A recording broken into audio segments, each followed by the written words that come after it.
Paz do Senhor, que a graça de Deus esteja com todos. E como eu falei o meu remédio de manhã, já começamos, né?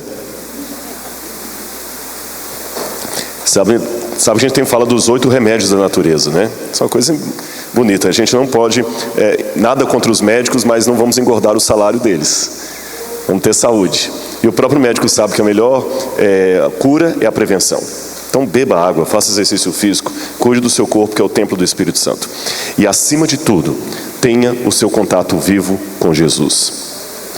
Hoje, até no boletim, quando foi colocado, estava o título Jesus é Criação. Vou falar um pouco sobre Jesus, mito ou realidade, que é o tema que já está ali, mas eu quero introduzir, dando para os irmãos pelo menos uma pincelada sobre a importância de Jesus e a criação. Nós devemos ler a Bíblia através de Cristo Jesus. Se você não interpretar a Bíblia através da pessoa de Cristo, de maneira cristocêntrica, está tudo errado. O seu sermão tem que ser cristocêntrico, a sua fala tem que ser cristocêntrica, tudo tem que ser cristocêntrico. Eu vou dar um testemunho para os irmãos, e eu falo com muita facilidade aqui, porque eu já sei que vocês estão tendo um entendimento sobre a lei, sobre os mandamentos, muito similar ao que eu tenho. Qual a diferença entre guardar os mandamentos de Deus por amor a Jesus ou por legalismo? Eu vou dar uma ilustração, os irmãos vão entender. Se eu estiver em minha casa e um bandido entrar para fazer um mal para minha família, e eu lutar com esse bandido e o matar, lutei e o matei, matou, o corpo dele está lá na sala, ensanguentado. Os irmãos sabem o que eu sou aconselhado a fazer para não ir preso imediatamente? Já falaram aí. Fugir do flagrante. Imaginem a cena: o bandido entrou em minha casa, eu atirei nele, matei, e agora eu saio correndo fugindo do flagrante. Que pensamentos estarão passando em minha cabeça durante o momento em que eu estou fugindo? Puxa vida, já pensou se ele tiver comparsa? E se ele for membro de uma gangue e alguém quiser vir vingar o sangue dele? Ele sabe onde eu moro, estou perdido. E olha, quando eu saí correndo, eu deixei a porta aberta, a carteira com os documentos ali, minha família ficou lá, tem que arrumar um advogado. E se eu for preso? E agora eu vou ter que mudar, e eu matei uma pessoa e vai todo mundo comentar agora. São os pensamentos que passam em minha cabeça, correto? Enquanto estou fugindo do flagrante. Nós vamos mudar agora a ilustração.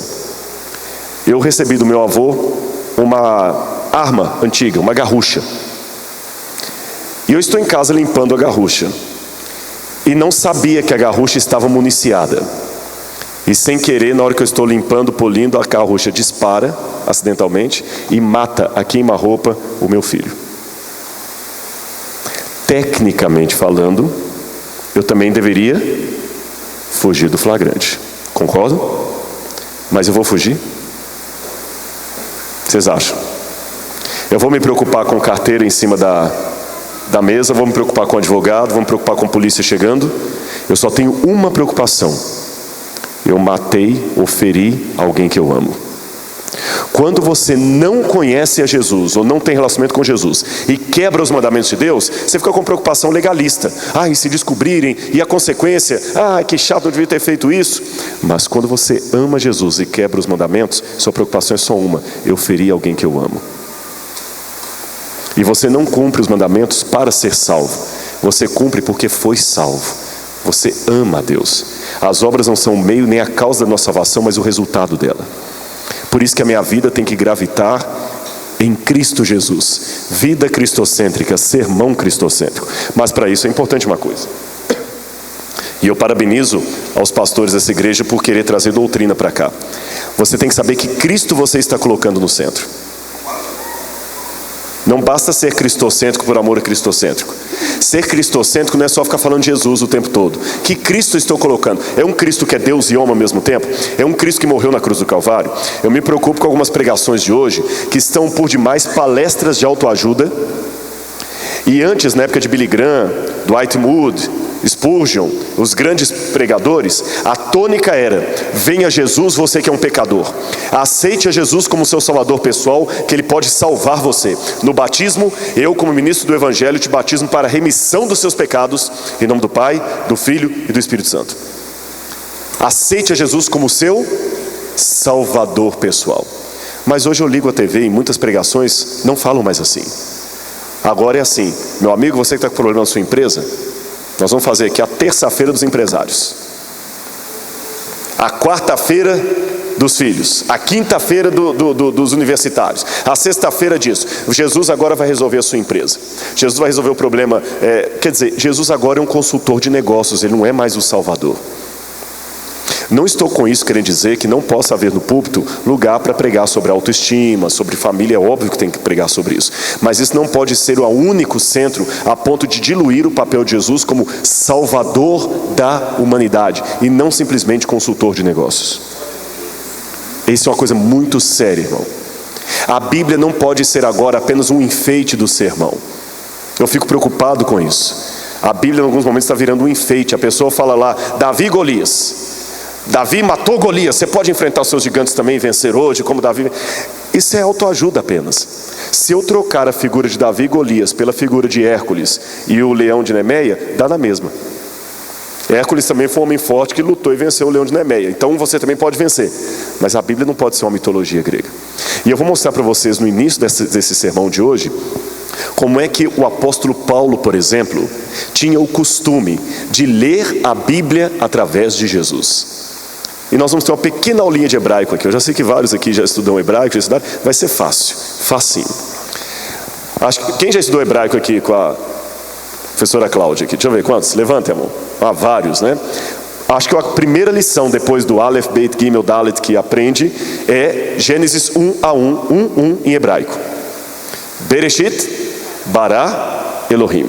Vamos falar, o título do livro em hebraico é Bereshit, no princípio. Vamos falar em hebraico? Bereshit. Mais uma vez? Ok. Agora eu vou ensinar uma coisa para vocês. Aonde está Jesus nesse princípio? Vocês sabem que o português é uma língua rica, muito rica. Alguém aqui tem noção quantas 1000 palavras tem a língua portuguesa? Quanto? 300.000 palavras a língua portuguesa, segundo o dicionário Sais. 300.000. Agora, mesmo tendo 300.000 palavras, uma palavra às vezes tem vários significados. Quer um exemplo?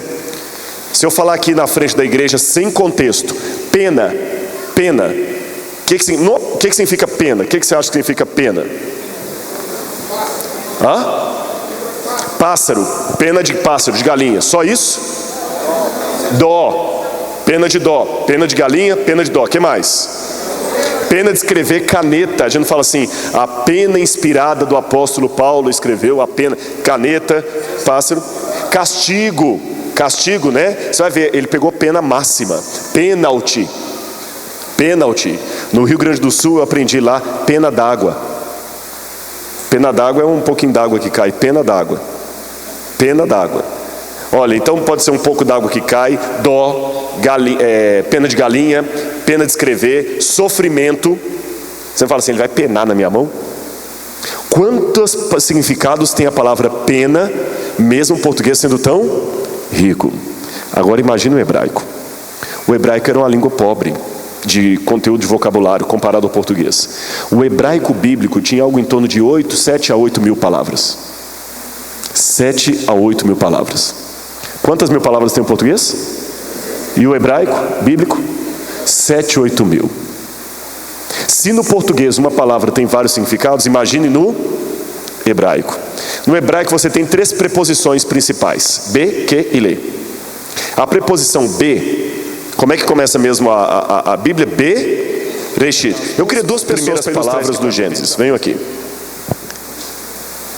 Então, o Asaf vai ser o be, tá bom? Fala be. B. Fala reshit. Reshit. Isso. B. Reshit. Bereshit.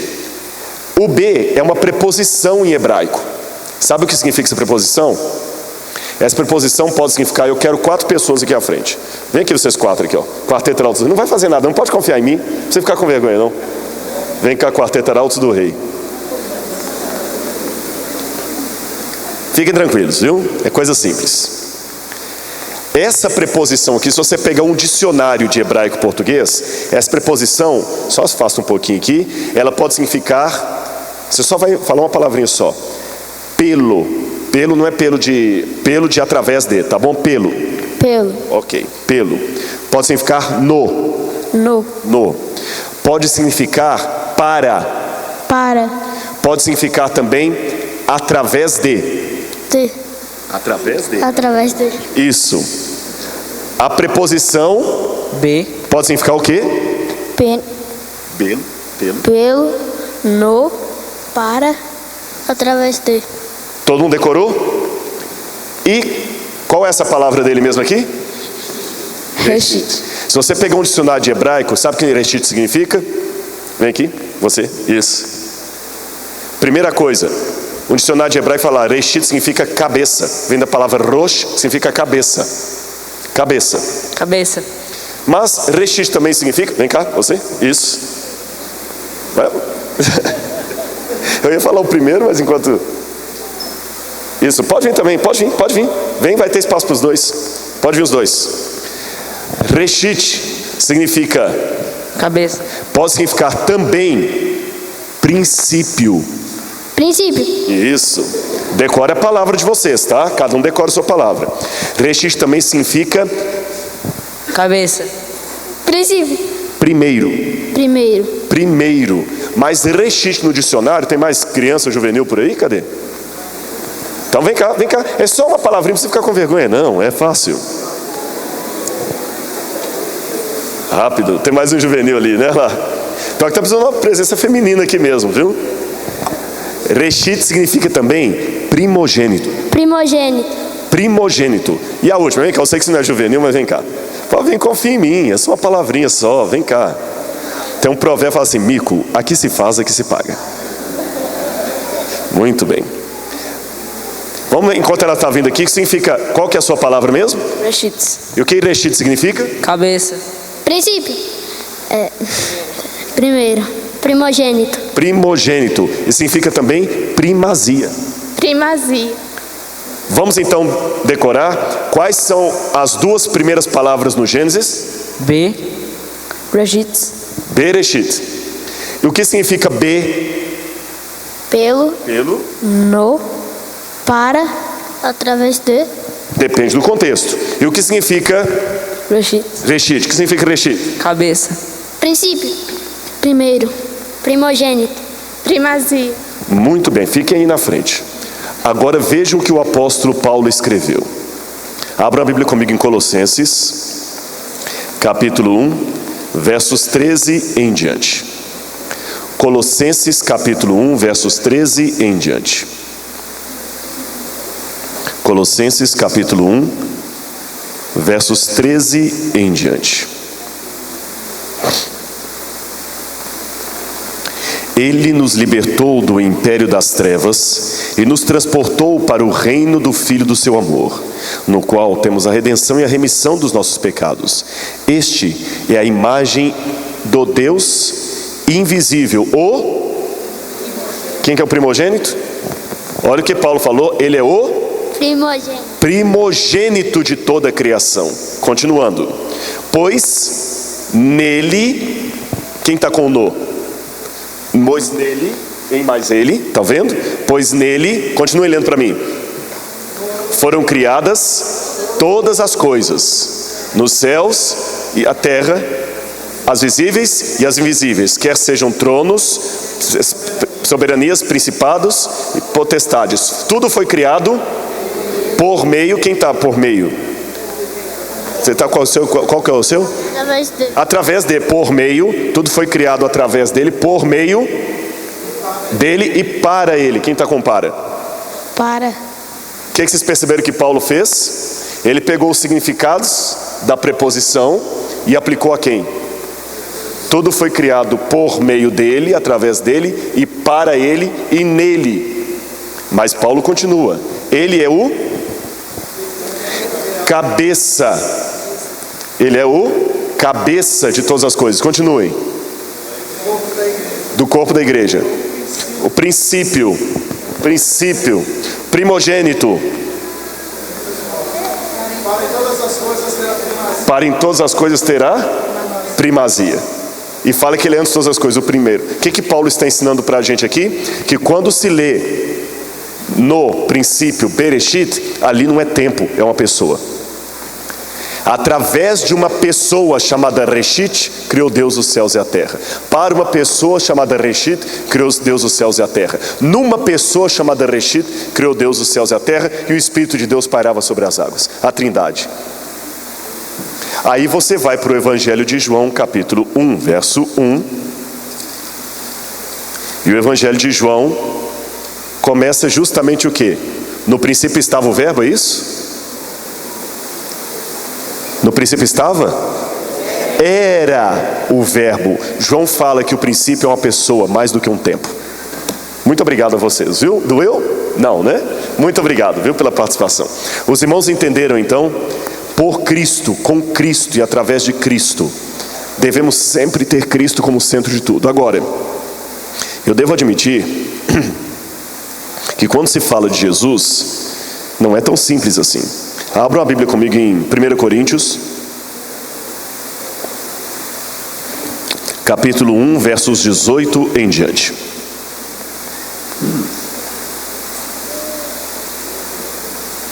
Primeiro Coríntios 1, 18 em diante. Olha o que escreveu o apóstolo Paulo. Ele mesmo admitiu: certamente a palavra da cruz é loucura para os que se perdem, mas para nós que somos salvos é o poder de Deus. Como está escrito: destruirei a sabedoria dos sábios e aniquilarei a inteligência dos instruídos. Onde está o sábio? Onde está o escriba? Onde o inquiridor deste século? Porventura não tornou Deus louco a sabedoria deste mundo? Visto como, na sabedoria de Deus, o mundo não o conheceu por sua própria sabedoria, aprouve a Deus salvar os que creem pela loucura da pregação. Porque tanto os judeus pedem sinais, como os gregos buscam sabedoria. Mas nós pregamos a Cristo crucificado, escândalo para os judeus, loucura para os gentios. O próprio apóstolo Paulo admitiu que a pregação do Evangelho é uma loucura. E Paulo não era um homem burro, Paulo não era um homem idiota, ele não era um alienado, ele era um intelectual, mas ele era um intelectual honesto bastante para dizer: eu sei que o que eu estou pregando é difícil de aceitar, mas eu tenho que pregar porque é a verdade. Isaías capítulo 53, quando ele fala do servo sofredor, o Eved Adonai, Isaías coloca: quem creu em nossa pregação? Em outras palavras, quem vai acreditar se a gente contar? Então a Bíblia é um livro honesto bastante para admitir que a história de Jesus é estranha, mas é verdadeira. Por isso nós pregamos. Não pregamos porque é conveniente, não pregamos porque é politicamente correto, nós não pregamos a Cristo porque é legal, pregamos porque é verdade, mesmo sabendo que é difícil de aceitar. E de fato, se a gente for olhar, a história de Jesus parece um pouco estranha. É um mito ou uma realidade? O teólogo francês René Latourelle escreveu certa vez que a grandiosidade, o problema da credibilidade cristã decorre da própria grandeza do cristianismo, principalmente por causa da radicalidade das suas exigências. Isso é simples. Jesus, irmãos, foi o único homem que em sã consciência arvorou ser Deus. O único que eu conheço. O único que arvorou ser Deus, não sendo louco. Não sendo louco. Então, a pregação de Jesus, ela realmente é um escândalo, é uma loucura, mas ela é verdadeira. Agora, eu fiz uma pergunta de desafio ontem, né? Lembra da história de Maomé subindo ao céu na jumenta? Por que eu digo que aquilo é um mito e Jesus é uma realidade? Ah, mas Jesus é o Salvador, pastor. Tá, isso não responde. Porque não, mas Maomé é o profeta de Deus. Também não responde. A pergunta é: por que eu considero Maomé indo ao céu uma lenda, mas Jesus uma realidade? Se tivesse um ateu aqui, alguém, por que eu, apesar de ser uma pessoa dada aos estudos, aos livros, acredito que Jesus andou sobre as águas, que ele ressuscitou, que aquilo não é um mito? Por que, afinal de contas? Não pode ser apenas porque eu estou acostumado a pensar assim. E deixe-me colocar uma coisa na sua cabeça. Existe uma diferença entre crer e estar acostumado a pensar desse jeito. Tá bom? Você tem que saber por que você crê. Você não pode crer só porque você está acostumado. No século XVIII, alguns teólogos alemães começaram a preparar uma nova filosofia, uma nova roupagem de estudo da história. E os alemães, eles são pródigos de criar palavras filosóficas. Tanto é que quando a gente faz o doutorado para teologia, você tem que fazer prova de alemão. Mesmo que eu não falo alemão, não tenho fluência em alemão, mas tive que fazer prova de alemão. Por quê? Porque tem muitas palavras em alemão que você precisa para ler. Pelo menos para ter o alemão para ler teologia. E tem palavras que são intraduzíveis. Eles criam palavras. E uma dessas palavras que os alemães criaram foi uma distinção da palavra história. Os alemães, estudando a história, perceberam o seguinte: parece que a história passada, às vezes, ela é contada de uma maneira um pouco lendária. Não é bem uma lenda, é uma história que aconteceu, mas ela foi contada de acordo com os meus critérios. Aproveitando que eu estou em Brasília, que eu estou numa cidade bem política, se apenas um partido deixasse livros para os arqueólogos encontrarem daqui a algum tempo, qual a ideia que a gente ia ter da cidade? Vamos supor que só ficassem livros da oposição do governo para serem encontrados pelos arqueólogos. Só a oposição deixasse livros. Eu ia ler sobre a cidade de Brasília daqui a 2000 anos e ia falar: era a pior cidade do mundo. Concordam comigo? Por que eu ia falar que Brasília era a pior cidade do mundo? Porque a única descrição de Brasília que chegou para mim foi a descrição dos oponentes do governo. Mas vamos imaginar diferente: que só tenha sobrado livros do governo, da situação. Daqui a 2000 anos eu vou ler Brasília e vou falar assim: Brasília era a melhor cidade do mundo. Essa noção de melhor ou pior cidade é relativo, depende de quem contou a história. E alguém certa vez ironizou dizendo que toda história tem 3 lados, o meu, do outro e a verdade. Você notou como é que tem pessoas que realmente ele gosta de contar? Tem uma discussão lá, né? Aí você ouve um lado, ele fala assim: não, eu cheguei lá, o cara assim, o que tem que não quer saber não, cala a boca. Ele calou, não falou nada. É a versão de um. Você vai ouvir o outro fala assim: ele ficou falando igual uma galinha doida. Eu larguei ele falando e vim embora. Cada um acha que tem razão. Cada um acha que o problema está com o outro. Isso é típico do ser humano. Aliás, eu posso contar uma historinha sobre isso? Para mexer com os casais? Dizem que isso aqui vai ajudar vocês, viu? Relacionamento de casal. Dizem que uma vez uma mulher, o marido chegou para um amigo que era médico e falou assim: meu amigo, tudo jóia, você é otorrino? Sim. Me ajuda numa coisa. Ele falou: o quê? Minha mulher está ficando surda. Você não tem um remédio aí para dar para ela? Não é assim, eu não posso receitar um remédio para sua esposa sem ela vir me consultar. Mas ela é muito orgulhosa, ela não admite que está ficando surda. O otorrino falou com ele: mas fala com ela para vir ao meu consultório. Não, ela não vem de jeito nenhum. Aí o otorrino falou assim: olha, eu não costumo fazer isso não, mas já que você é meu amigo, eu vou te dar um teste para você medir o grau de surdez da sua esposa, já que você falou que ela está surda. Chegue em casa no momento em que ela estiver de costas para você, que ela não lhe veja chegando, e fale com um tom de voz um pouco mais baixo, qualquer coisa para ela, faça uma pergunta. Se ela não responder, repita a pergunta num tom normal. Se ela não responder, aumente o tom de voz até ver em que tom ela responde. Aí você vem e me fala, a gente vai ver mais ou menos o diagnóstico do grau de surdez dela. Tá bom. Ele fez como um amigo ordenou. Ele chegou em casa, a esposa estava de costas lavando alguma coisa na pia. Aí ele abaixou um pouco o tom de voz e falou assim: querida, o que temos para o jantar? E ela lá: querida, o que temos para o jantar? Querida, o que temos para o jantar?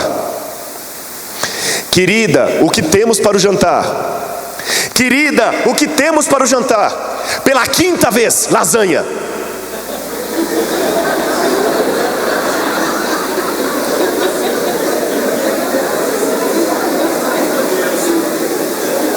Os irmãos perceberam? Os alemães também notaram isso na história. Às vezes as pessoas escrevem a história de uma maneira muito particular. Será que é uma descrição legítima da história ou uma descrição política? Então os alemães criaram 2 palavrinhas para a história: Historisch, que significa história real, que realmente aconteceu, e Geschichte, que é uma história inventada. Mas não tem tradução para essa segunda palavra em português. Não tem, não é mito. Não é lenda, nem história com E, porque trata-se de um relato real, mas na hora de ser contado, ele foi contado de uma maneira meio romântica, aumentada, tendenciosa. A história, ou o mito, ou a lenda, é algo que não aconteceu. O Geschichte é uma história que aconteceu, mas foi contada de uma maneira enfeitada. E nós vivemos fazendo isso. Você já viu um casal recém-namorando, como é que o rapaz descreve a menina? Parece assim, a perfeição em pessoa. Ela também, parece como é, a minha gata, meu gato. Depois vira um cachorro, vagabundo. Mas a descrição, quando um pai vai descrever o primeiro filho, é a criança, é o bebê Johnson mais lindo, Johnson Johnson mais lindo do mundo.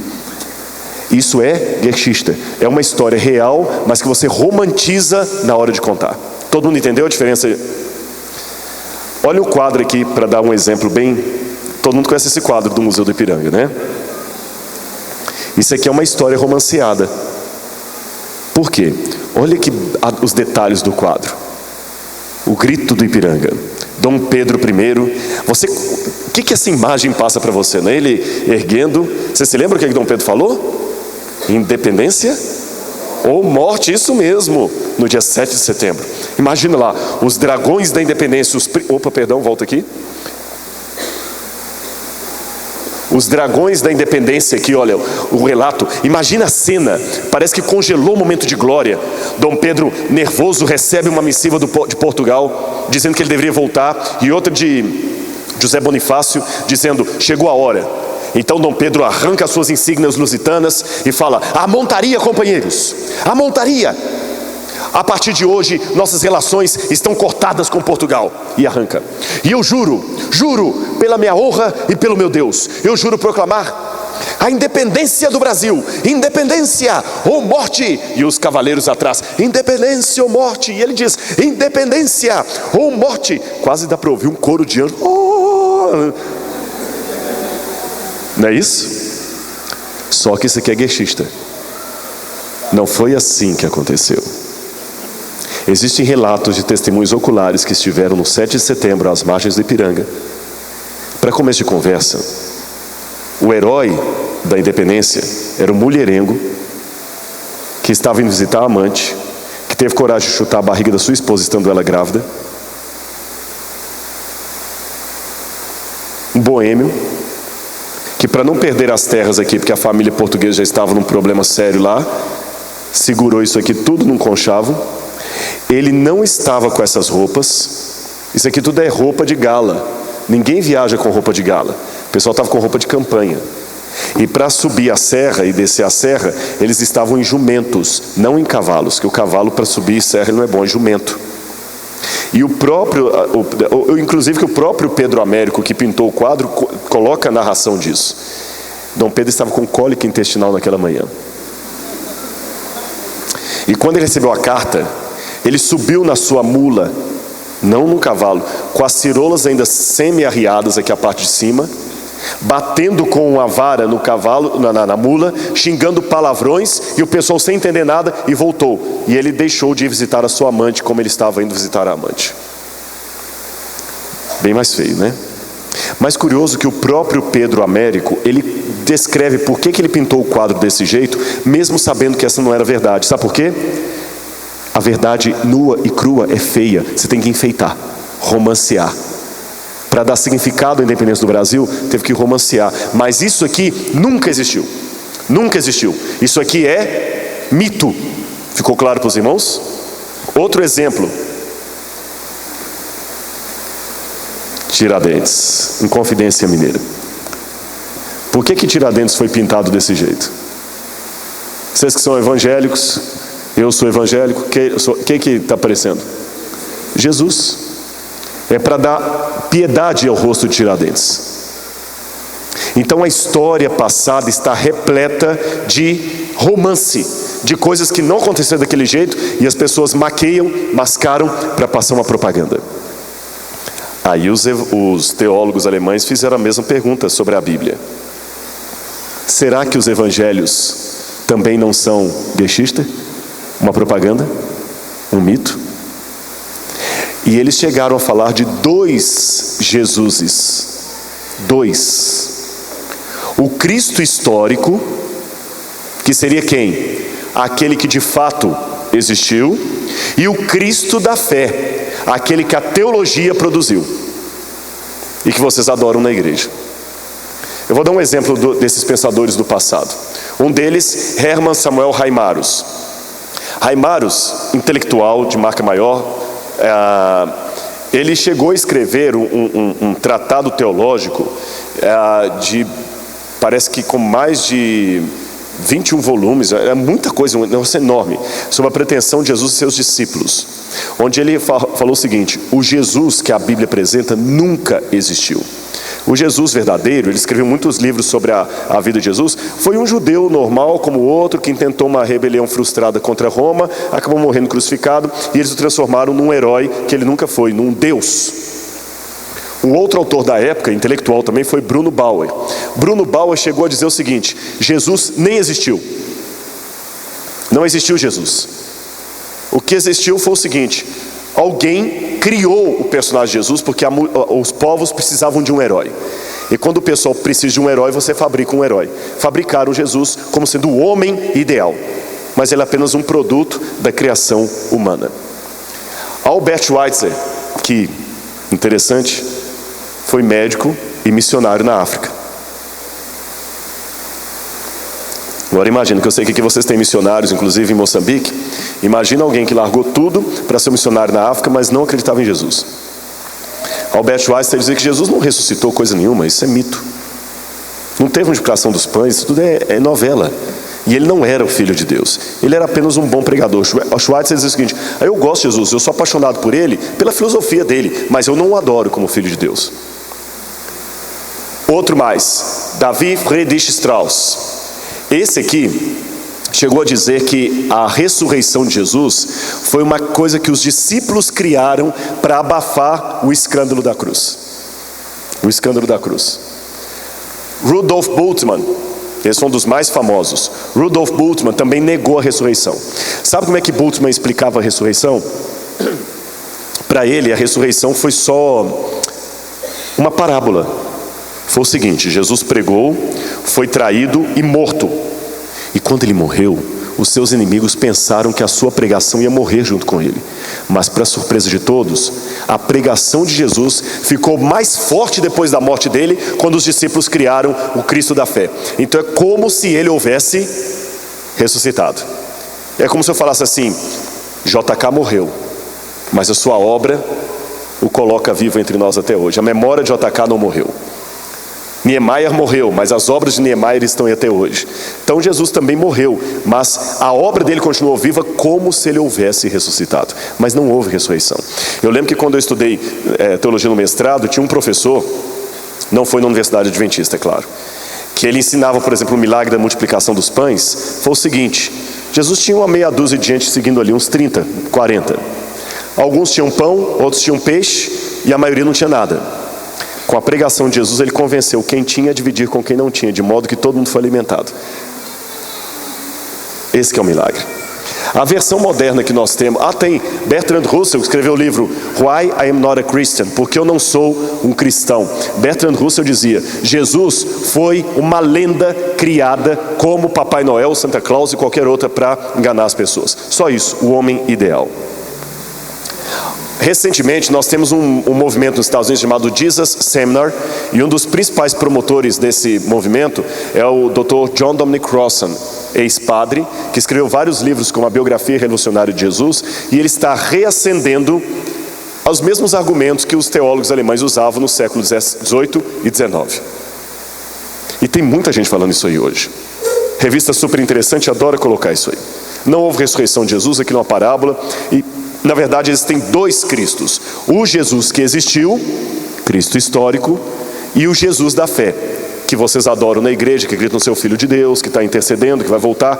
Mas esse Jesus não existiu. É apenas um mito contado como o quadro do Pedro Américo. Antes de responder a isso, deixe-me colocar algumas coisas. Primeiro, pergunta que eu faço é a seguinte: será que esses homens estariam certos? Eu sei que a tendência... Não, pastor! Calma. Calma. Nós que somos crentes temos às vezes a mania, que é um erro, de achar que a gente tem que dar a resposta para tudo. E a gente dá a resposta às vezes apressada. E não pode ser uma resposta apressada apenas pelo sentimento, pela paixão. Eu tenho que saber realmente o que eu estou respondendo. Porque se eu perguntar no meio islâmico, o que vocês acham? Maomé era o profeta de Alá? Claro! Ele tem uma certeza daquilo também. Mas para mim Maomé não era o profeta. Muito menos o principal. Mas se eu perguntasse numa mesquita, todo mundo ia levantar a mão. Então se eu perguntar a vocês, diz o Senhor, não pode ser uma resposta apenas emotiva, como o muçulmano também daria. Tem que ter fé, tem que ter crença, mas baseada numa certeza de estudo da palavra de Deus e de saber o que você está dizendo.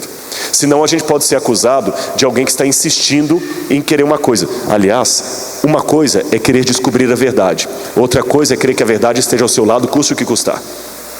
Dizem que uma vez um hindu estava reverenciando as águas do rio Ganges. Ele baixava no rio Ganges. Um amigo europeu falou com ele: o rio Ganges está poluído, não mergulha aí não. Ele falou: não, o rio Ganges é sagrado. O amigo então pegou umas gotas do rio, colocou no microscópio e mostrou para ele. Quando ele viu as gotas do rio completamente poluídas, ele ficou desgostoso com a realidade, quebrou o microscópio e continuou mergulhando. Para mim, o cristianismo e a fé que eu tenho em Jesus não pode ser apenas um modismo, um fanatismo, uma coisa que eu estou acostumado a pensar assim. Eu também não posso aqui detonar com esses homens. Isso chama em filosofia argumentum ad hominem. Quando você, ao invés de discutir com a pessoa, você fica detonando com a imagem dela. Esses homens, o John Dominic Crossan foi muito cortês comigo, muito cavalheiro. E são muito intelectuais, muito inteligentes. Mas eu tenho que fazer a pergunta: será que eles estão certos? Vocês sabem, eu mencionei, não sei se foi aqui ou na igreja adventista, que uma das técnicas que eu aprendi com a Bíblia é responder uma pergunta contra pergunta. Jesus várias vezes faz isso, né? Mestre, que farei para herdar a vida eterna? O que está escrito na lei? Né? Uma vez perguntaram a um rabino judeu: por que vocês, rabinos, respondem uma pergunta contra pergunta? Ele respondeu: algo mal nisso? E para quem está na universidade, uma das melhores e principais passos para você fazer uma pesquisa científica é ter bem claro uma problemática, uma pergunta que você vai perseguir. Se você não tiver uma pergunta ou uma problemática, você não tem TCC, você não tem tese, você não tem dissertação, não tem trabalho científico. Eu, quando oriento trabalho científico, às vezes chega um aluno e diz: ah, professor, eu queria fazer um TCC ou uma dissertação de mestrado sobre o santuário. Você não quer querer nada, você tem que pegar uma problemática respondível pelo método científico e responder. Tá bom? Então vou levar duas perguntas. Primeira: existiu mesmo Jesus de Nazaré? Essa é a primeira pergunta. E a segunda pergunta que eu vou responder essa noite: ele era o Filho de Deus em forma humana? E aí eu termino o meu sermão. São duas perguntas-chave para a gente responder isso. Primeira: Jesus existiu? Segundo: ele era mesmo o Filho de Deus? Porque são coisas distintas. Ele pode ter existido, mas pode não ser esse Jesus que vocês creem. Então a primeira pergunta: Jesus existiu? Depois eu trato a outra, tudo bem? Vamos ver se ele existiu. O problema, quando a gente vê na Bíblia questões de historiografia, a gente nota que existem depoimentos, testemunhos oculares. Eu sei que os advogados costumam dizer que às vezes a testemunha é a prostituta das evidências. Mas de qualquer maneira, sem testemunho ocular você não tem um caso.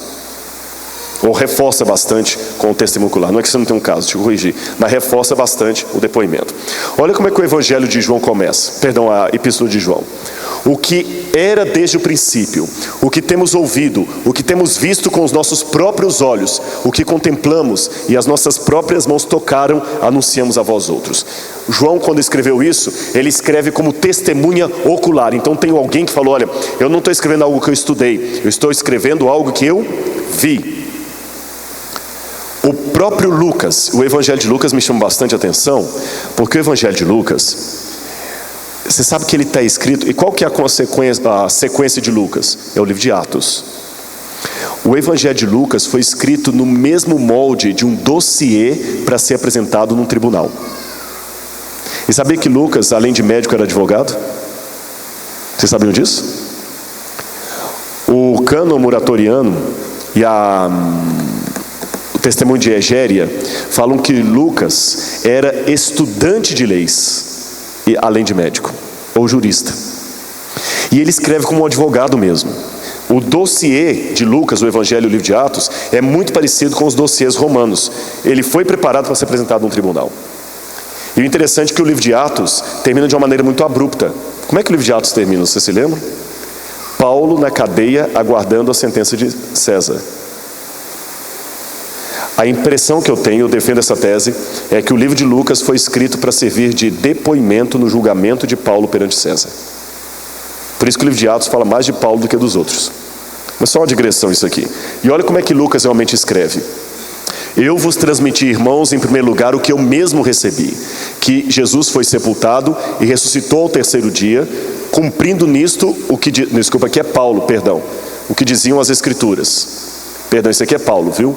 Ressuscitado, ele apareceu primeiro a Quefas, depois aos 12, e mais tarde, de uma só vez, a mais de 500 irmãos, a maioria dos quais ainda vive, tendo alguns morrido. Em seguida apareceu também Tiago, depois a todos os apóstolos e por último a mim. Quem escreveu isso? Paulo, que era opositor do cristianismo e inimigo da fé cristã. Paulo escreve, tem provas que ele ressuscitou, 500 pessoas testemunham isso. Pergunta para elas.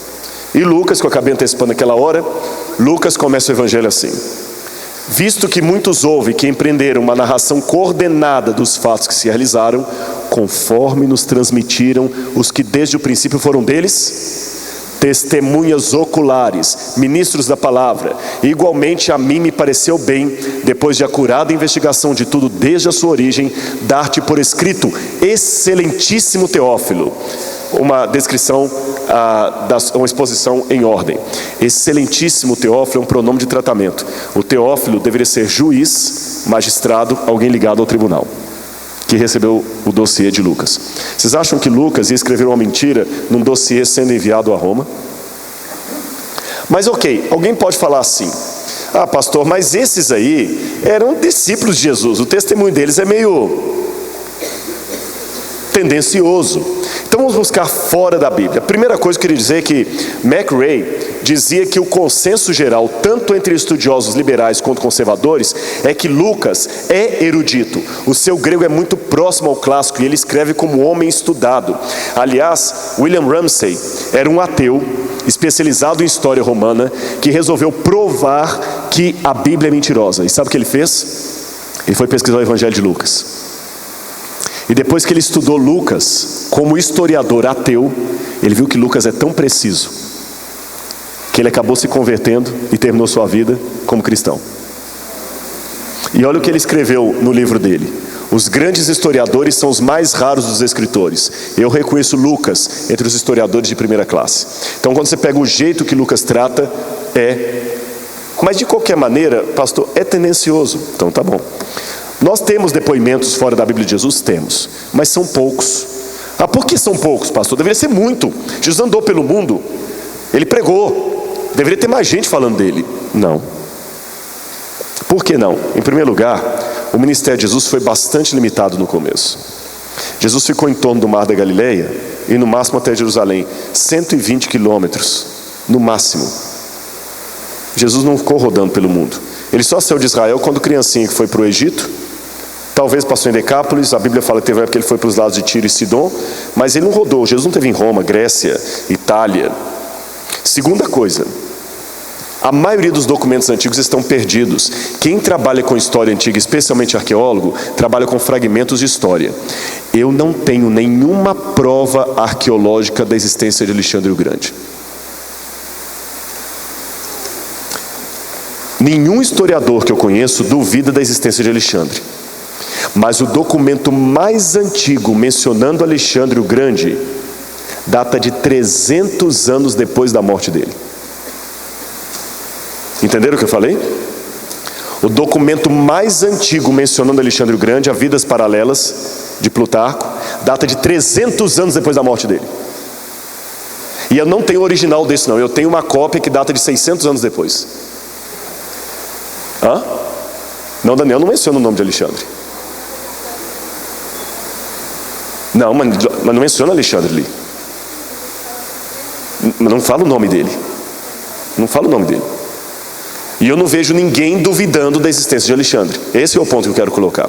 Se eu perguntar na UNB, na USP, na Unicamp, você duvida que Alexandre existiu? Não. E Jesus? Jesus eu duvido. Por quê? Porque não tem tanto documento fora da Bíblia falando de Jesus, mas também não tem documento falando de Alexandre. O que eu tenho é 300 anos depois da morte dele. Entenderam a discrepância? Por que eu tenho poucos documentos sobre Alexandre e sobre Jesus? Muitos documentos foram perdidos. Lembra, a biblioteca de Roma foi incendiada, a biblioteca de Alexandria, de Constantinopla. Muitos documentos se perderam. E uma terceira razão porque eu tenho pouca coisa sobre Jesus: ele não foi reconhecido oficialmente em seu tempo. Se Alexandre o Grande, que foi Alexandre, eu não tenho nenhum documento sobre ele, a não ser 300 anos depois da morte dele, imagina Jesus. Agora, vamos continuar. Mas apesar de tudo, tem alguma coisa? Tem. Jesus tem mais depoimento perto da época dele do que Alexandre o Grande. Olha o que o Talmud diz. O Talmud fala, tem essa passagem muito intrigante. Na véspera da Páscoa, penduraram a Yeshua HaNozri. Alguns pensam que esse Yeshua HaNozri é uma corruptela hebraica de Jesus de Nazaré. O penduraram, é interessante que em hebraico o verbo pendurar pode significar tanto enforcar como crucificar. Penduraram no madeiro. Então alguém foi enforcado ou crucificado na véspera da Páscoa, da Pessa. Isso é importante porque os críticos diziam, uma das provas que o evangelho é mentiroso é que os judeus não aceitariam crucificar alguém na véspera da Páscoa, que eles estariam contra a lei. E a Bíblia fala que Jesus foi crucificado na época de Páscoa. É mentira. Em primeiro lugar, não é mentira, porque embora o Brasil não tenha pena de morte, isso não significa que alguém não é morto. Vocês estão entendendo o que eu estou falando, né? Vamos supor que agora eu negue que o DOPS matou pessoas, porque o Brasil não tem pena de morte. Se o Brasil não tem pena de morte, então é mentira todos aqueles relatos das pessoas que foram mortas na época da ditadura. Não, não é mentira. Mas coisas acontecem contra a lei. Jesus pode ter sido morto contra a lei. E aliás, o próprio Talmud menciona alguém que também foi morto na véspera da Páscoa.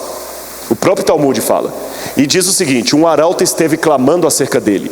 Este homem será levado para ser apedrejado por ter cometido magia e levado o povo a cometer idolatria, além de desviar Israel. Se alguém conhece alguma coisa a seu favor, que dê depoimento. Mas não se encontrou nenhuma testemunha favorável a ele e penduraram-no na véspera da Páscoa. Então eu tenho aqui uma fonte fora do evangelho que menciona um judeu chamado Yeshua HaNozri, que foi pendurado, crucificado na véspera da Páscoa.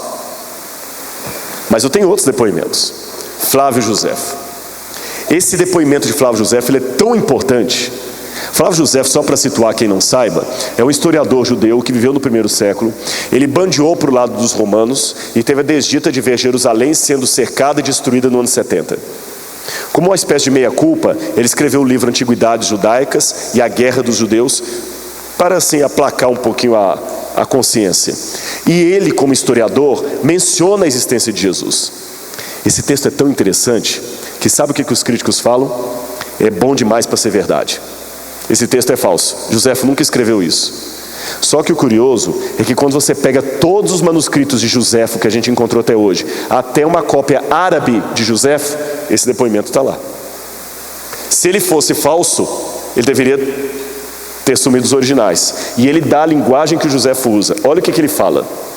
Por esse tempo surgiu Jesus, homem sábio, se é que na realidade se pode chamar homem. Essa parte realmente parece que foi um acréscimo, mas o resto não. Ele era obrador de feitos extraordinários, então ele fez milagres. E mestre dos que aceitam alegremente coisas estranhas. Ele arrastou após si gregos e judeus e muitos gregos. Ele era considerado o Messias. Embora Pilatos, por acusação de nossos chefes, o condenasse à cruz, aqueles que o tinham amado desde o princípio não cessariam de proclamar que, passado o terceiro dia, apareceu-lhes novamente vivo. Os profetas de Deus tinham respeito dele. Ademais, até hoje, a estirpe dos cristãos, assim chamada por referência a ele, não deixou de existir. Você vê ali, fala que ele foi crucificado, que ele foi morto, que falaram que ele ressuscitou, está fora da Bíblia. Um outro texto é de Tácito. Tácito, quando fala do incêndio de Roma, ele diz: Nero apresentou como culpados e condenou à tortura aquelas pessoas odiadas por sua torpeza, a quem a população chamava de cristãos. Tal nome vem de Cristo, que no principado de Tibério, o procurador Pôncio Pilatos entregou ao suplício. Plínio Moço também fala dos cristãos, quando ele era governador da Bitínia, que estavam habituados a se reunir em determinado dia, antes do nascer do sol, e cantar um cântico a Cristo, que eles tinham como Deus. Suetônio também fala que Cláudio expulsou de Roma judeus que, sob impulso de Crestos, que pode ser uma corruptela de Cristo, se haviam tornado causa de frequentes tumultos. Todas essas informações nos dão a entender que Jesus era um personagem real. Aliás, Roderick Durkley, catedrático da Universidade de Oxford, falou: nenhum desses depoimentos extra-bíblicos sobre o fato de Jesus permite supor a mais leve ideia de que ele não fosse um personagem real. E eu posso dizer para os irmãos que hoje até ateus admitem que Jesus existiu. Isso não é problema mais hoje. Agora tem a segunda pergunta, a mais importante: ele era mesmo o Filho de Deus? Será que os evangelhos contaram a verdade? Eu vou fazer a pergunta ao contrário. Eu até dei um aceno sobre ela hoje de manhã, quando eu respondi a uma pergunta de alguém que estava sentado ali. Eu dei um aceno. Se os evangelhos não escreveram uma história verdadeira, por que eles escreveram a vida de Jesus? John Dominic Crossan e outros pensam assim: o mestre deles foi crucificado, morreu vergonhosamente na cruz. Então, para abafar o escândalo da cruz, eles criaram um mito sobre Jesus, que ele ressuscitou. Entenderam o ponto? Criaram para abafar um pouquinho o escândalo da coisa ali. Será que é verdade? Será que os evangelhos seriam realmente uma propaganda? Aí eu faço a pergunta ao contrário: se Jesus fosse um personagem inventado, como os evangelhos deveriam ser? Eu quero ter bem claro se os irmãos entenderam o raciocínio que eu estou levantando. Se os ateus estiverem certos e Jesus foi um personagem inventado, como o quadro de Pedro Américo foi inventado, como deveria ser os evangelhos? Se Jesus fosse fruto de um marketing, lembra que eu dei a definição de marketing de manhã? Uma maneira inteligente de convencer você a comprar o que você não precisa, com o dinheiro que você não tem, para mostrar a quem você não ama aquilo que você não é. Isso é o marketing. Na época da minha avó é interessante que as camisetas eram para cobrir o corpo. Hoje a etiqueta tem que vir para lá de fora, né? Por quê? É para mostrar quem você é. Será que os evangelhos eram marketing? Se Jesus foi inventado, como deveriam ser os evangelhos? Bem diferente do que estão. Se Jesus foi criado para fazer uma propaganda do cristianismo, não tem problema. Em primeiro lugar, eles jamais mostrariam o seu protagonista conversando com mulheres em público ou tocando crianças, porque isso era de mau tom na época. Um homem conversar com mulheres em público não era de bom tom. Uma mulher não se dirigia a não ser ao marido ou ao pai dela, e em público de maneira muito discreta. E a Bíblia mostra Jesus conversando com Marta, com Maria, com a mulher samaritana, de vida duvidosa e sendo samaritana. Isso era um escândalo tão grande que eu pergunto: se os evangelistas escreveram o evangelho como uma propaganda para atingir os judeus, deram um tiro no pé. É como se eu falasse assim: nós vamos trazer semana que vem aqui o pastor fulano de tal. Vocês vão ouvir o grande pregador do evangelho. Ele já fechou 4 igrejas e está sendo denunciado por roubo de dízimos. E detalhe, ele detesta pessoas negras. Se essas coisas fossem verdade e você quisesse trazer esse pastor, você ia contar isso? Você ia tentar o quê? Abafar. Se alguém está sendo candidato a político e teve um passado que causa escândalo, o que o pessoal vai fazer? Vai abafar. Concordam comigo ou não? Vai tentar abafar. E o evangelho mostra escândalos de Jesus que não eram escândalos morais, porém, socialmente falando, eram coisas que iam contra a pregação. Botar Jesus sentado num poço ao meio-dia, conversando com a mulher samaritana, o judeu dizia que aquele que aceita o pão do samaritano é como aquele que come a carne de porco. É melhor ver a Torá mastigada pela boca de um porco a pronunciada pelos lábios de um samaritano. E Jesus usa uma samaritana como missionária dele e conversa com ela. E o evangelista João ainda coloca isso lá. Esse episódio era uma coisa que, se aconteceu, por que eu estou colocando se? Porque eu estou seguindo o raciocínio do ateu. Se aconteceu, era para ter sido o quê? Abafado, tirado fora. Não, pastor, isso é melhor nem contar. Outro detalhe: se os evangelhos fossem uma propaganda, eles criariam um episódio envolvendo a morte do herói, não numa cruz, mas ainda que eles não tivessem como abafar a morte de cruz, eles não teriam como criar a ressurreição para abafar aquilo. Eu digo por quê? Quem morria na cruz era maldito. Era maldito. Rabírios foi um romano condenado à crucifixão. E ele foi defendido por Cícero. E Cícero falou: olha gente, a cruz é uma coisa tão terrível que vocês têm que lembrar que a cruz é um xingamento. Crux, em latim, era um xingamento. A cruz não deveria nem ser pronunciada diante dos ouvidos de um cidadão romano. E a partir daquela situação criou-se a jurisprudência que um cidadão romano não poderia ser crucificado. E Jesus morre crucificado. A cruz era xingamento. Xingamento. E Jesus morre crucificado, maldito que morre no madeiro. A morte na cruz era uma coisa que os discípulos deveriam tentar o quê? Abafar, esconder, não proclamar. E pior, proclamar com orgulho. Eu me glorio na cruz de Cristo. Aí coloca Jesus falando o seguinte: quem tomar a sua cruz e vir sobre mim, não faz sentido. A cruz era objeto de maldição. Era objeto de maldição, era para esconder. E a ressurreição não era uma maneira inteligente de abafar o escândalo da cruz. Não era. Ninguém acreditaria nisso. Outro detalhe: se os evangelhos fossem uma propaganda, eles não descreveriam os discípulos como sendo alguém precisando ser repreendidos. Eles colocariam como heróis de Cristo. E os discípulos são uma vergonha, né? É verdade ou não é? É uma vergonha. Venha para a nossa igreja. Nós temos vários pastores aqui na nossa igreja. Esse aqui é o pastor fulano, que está com o nome na Receita Federal com problema de sonegação de impostos. Esse outro aqui é o pastor Beltrano, que está sendo investigado pela Polícia Federal também, por supostamente tráfico de drogas e armas. Esse aqui é o pastor Deltrano, que foi acusado de estupro. Esse aqui é o outro pastor. Misericórdia. Mas, salvaguardadas as devidas proporções, é mais ou menos assim que os evangelhos mostram os apóstolos. Um nega, covarde. Na hora que Jesus morre, todos eles caem fora. E eles viraram os líderes da igreja. Se eles, como líderes da igreja, seguindo o raciocínio de John Dominic Crossan, como líderes da igreja, forjaram um documento para passar uma propaganda, para te convencer de alguma coisa, eles não iam colocar os podres deles ali. Vocês estão entendendo meu raciocínio? Porque a acusação é que os evangelhos foram um documento preparado pela igreja para convencer as pessoas de uma mensagem de um Cristo que nem existiu daquele jeito.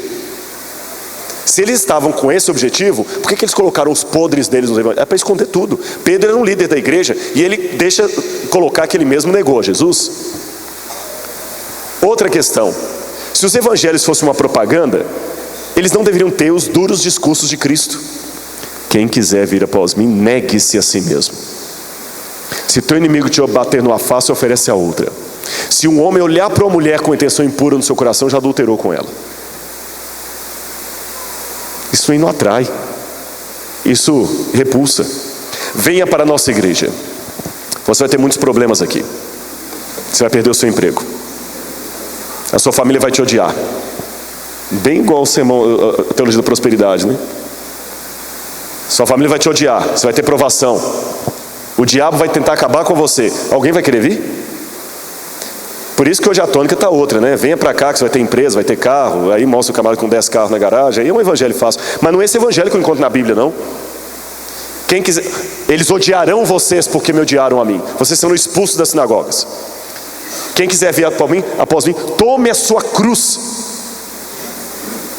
A cruz hoje é uma coisa bonita, cruz vermelha e tudo, mas na época cruz, imagina, pegue a sua cadeira elétrica, minha irmã, e venha comigo. Faz sentido? Pois era assim que se lia a palavra cruz no primeiro século. Que propaganda é essa? Ninguém compraria um produto desse. Terminando. Os evangelistas, se fossem uma propaganda, eles não inventariam um protagonista, herói, com medo da própria morte. Quando eu leio Fédon descrevendo a morte de Sócrates, Sócrates brinca com a morte. Ele brinca. Aliás, Sófocles, que é um escritor romano, até falava o seguinte: viver e morrer gloriosamente, esse é o dever de todo homem prudente. Jesus não morre gloriosamente. Ele tem medo. Como é que você descreveria um herói que você quer vender uma propaganda? Ele tem medo, é um He-Man da vida, é um super-homem. Você já viu esses filmes de ação aí, né? O camarada, eles batem, ele continua, ele só não sei. E o Jesus da Bíblia, estou falando com muito respeito, mas para seguir o raciocínio dos ateus, ele é pateticamente medroso. Com todo respeito, ele sua sangue de medo. Ele implora ao Pai para não morrer. Ele implora ao Pai para não morrer. Essa não é a característica do herói que atrairia gregos e romanos. Não é. Alguém que chora, que tem medo, jamais. Pega a literatura passada, antiga, e você não vê um escritor greco-romano descrevendo assim nenhum dos heróis. Nenhum dos heróis. Eles também não permitiriam o leitor saber que Cristo, o Filho de Deus, não conseguiu nem carregar a cruz até o Calvário. Deixou cair. Precisou de um estranho vir ajudar. Pediu sede, pediu água para o inimigo, se humilhou. Porque se tem uma coisa que uma pessoa tem que manter, é a sua dignidade. Ele se humilhou. Estou com sede. Ele grita: Deus meu, por que me desamparaste? São coisas que, se o evangelho fosse uma propaganda, deveriam ser editadas, retiradas. Olha o que Aristóteles dizia: só um homem, está na Ética Nicômaco, só um homem estúpido aceitaria os insultos e ensinaria os seus discípulos a fazerem o mesmo. Se os evangelistas quisessem produzir uma propaganda, deveriam seguir conselhos como o de Aristóteles. Mas Jesus falou para a gente aceitar o insulto. Na ótica de Aristóteles, Jesus era um estúpido. Aristóteles também dizia que o sigilo é conhecido apenas pelos covardes. E no evangelho de Marcos, Jesus curava e falava assim: não conta para ninguém que a gente curou. Vocês estão percebendo que os evangelhos infringem todas as regras de propaganda da época? Então eu só tenho duas hipóteses. Duas hipóteses. Letra A, racionalmente falando, quando eu olho os evangelhos e o tanto de erro de marketing que eles possuem, ficou claro isso para os irmãos? Eu dei uns exemplos aqui, eu podia dar mais. Quando eu olho os evangelhos e vejo o tanto de erro de marketing que eles possuem, eu só tenho duas conclusões. Letra A, ou eles eram péssimos em marketing e propaganda. Talvez o rascunho foi publicado. Sabe o que era? Sabe aquele negócio? O que era para ser retirado foi publicado e... Ou, segunda opção, eles eram honestos o bastante para descrever os fatos como eram, mesmo que não fossem politicamente corretos. E esta é uma questão psicológica do ser humano. Quando alguma coisa muito forte acontece com ele, verdadeira, e mexe com ele, primeira coisa, ele não aguenta ficar calado. Você sabe disso. Se você sair agora e um anjo aparecer para você, você vai esfregar o olho, você vai falar: não pode ser. Primeira coisa, você não vai aguentar ficar calado. Segunda, você vai descrever falando assim: eu sei que você não vai acreditar, mas um anjo apareceu para mim. Eu sei que você não vai acreditar, eu sei que eu pareço louco, eu sei que se eu ouvisse alguém falando o que eu estou falando, eu ia dizer que era mentira, mas eu vi. Ou seja, eles não estavam preocupados em convencer, eles estavam preocupados em testemunhar. Os evangelhos não foram escritos como uma propaganda com o fim de convencer alguém a comprar uma ideia. Eles foram escritos como uma ideia que eles testemunharam e que o próprio Paulo descreveu. É uma loucura. É uma loucura. E eu quero terminar dizendo que o próprio Pedro falou: porque não demos a conhecer o poder e a vinda do nosso Senhor Jesus Cristo seguindo fábulas engenhosamente inventadas, mas nós mesmos fomos testemunhas oculares da sua majestade. E lembre que quando Pedro escreveu isso, ele pouco tempo depois foi crucificado de cabeça para baixo por amor do que ele escreveu. Uma coisa que me chama a atenção, irmãos, eu nunca vi alguém em sã consciência ter a coragem de dar a sua vida por sua interpretação de Shakespeare. Você já viu alguém especialista em Machado de Assis ter a coragem de morrer por sua interpretação de Machado de Assis? Já viram? Mas as pessoas tiveram coragem de morrer por aquilo que eles testemunharam de Cristo. Então não há propaganda, é uma história real. Se fosse uma propaganda, os evangelhos não estariam como estão. E é interessante que eles não se preocuparam em editar, em melhorar o testemunho, mas colocaram como realmente aconteceu. Quando eu apresentei uma palestra sobre isso nos Estados Unidos, um ateu se levantou no final e falou comigo assim: mas você não pode esquecer que o escândalo é uma forma de propaganda. Eu falei: escândalo é uma forma de propaganda hoje. Madonna escandaliza e faz propaganda realmente, mas no passado não. Mas tem uma coisa que eu queria te fazer uma pergunta de volta. Se você ainda insiste que os evangelhos são uma propaganda, quando você faz uma propaganda, você quer vender alguma coisa e ganhar algo. Concorda comigo? Sim ou não? O que os evangelistas ganharam com essa propaganda que eles criaram? Morte. Morte. Aí ele deu as costas nervoso e saiu.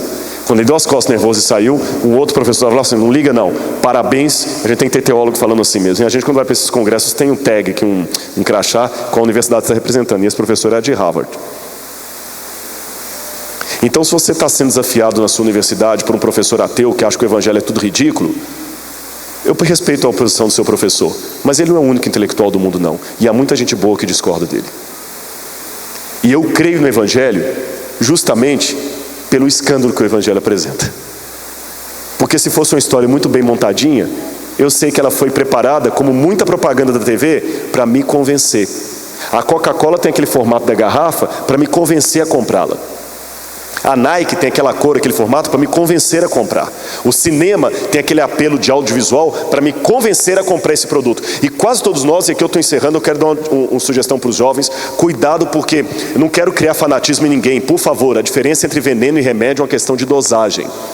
Mas ao mesmo tempo que eu não quero criar fanatismo em você, eu quero que você seja um jovem que a cabeça não exista apenas para separar orelhas, mas que Deus lhe colocou a mente para pensar, para questionar. Você já notou que muitas vezes as pessoas não querem vir para a igreja e falam assim: a igreja tem muita lei, muita ordem, não pode fazer isso, não pode fazer aquilo, não pode comer aquilo aí. Você já notou como é que a propaganda é sempre ordem? Assista agora, tela quente, oferecimento: beba Coca-Cola, use Raider, compre isso, invista naquilo, vista aquilo outro, faça, ligue, compre, haja, vá, e você faz tudo.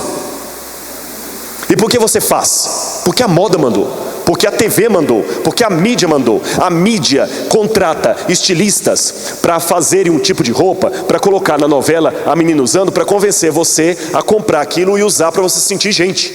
Porque se você não usar aquela roupa da moda, você não é gente, você não é aceito na galera. Aí você usa e dá dinheiro para o outro andar de iate e de avião particular. Aí põe o Justin Bieber usando aquele tipo de roupa para os jovens todos imitarem. E eu acho interessante que, por mais que na igreja a gente fale de pessoas como Madre Teresa de Calcutá, Gandhi, Paulo, ninguém quer ser como esse. Eles querem ser como Justin Bieber, e como Madonna, e como Beyoncé e Shakira.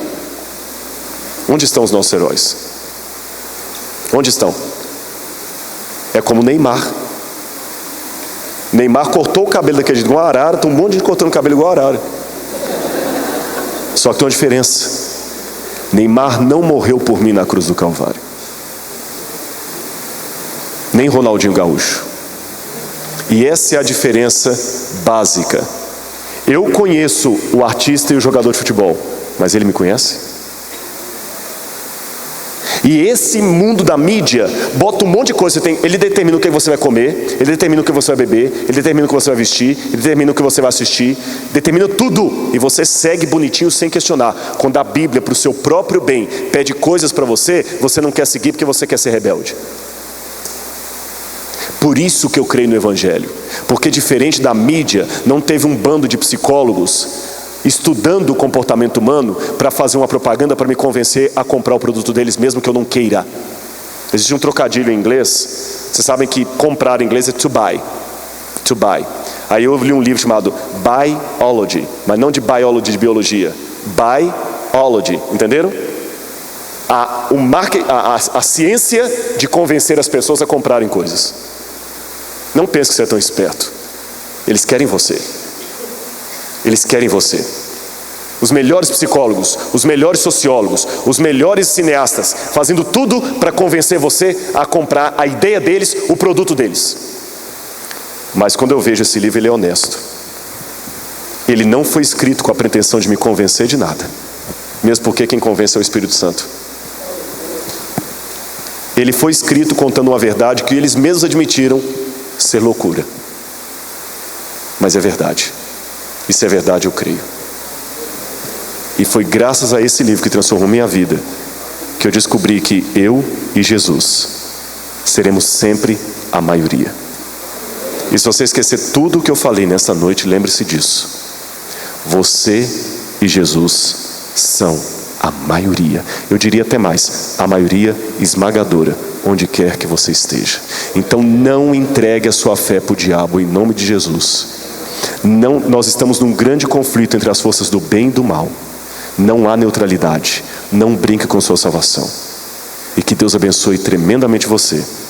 Eu, como cristão, irmãos de vocês em Cristo Jesus, e adventista que aguardo a volta do Senhor, estou todos os dias esperando meu Senhor voltar. Confesso perante os irmãos aqui, está demorando mais do que eu gostaria. Está irritantemente demorando.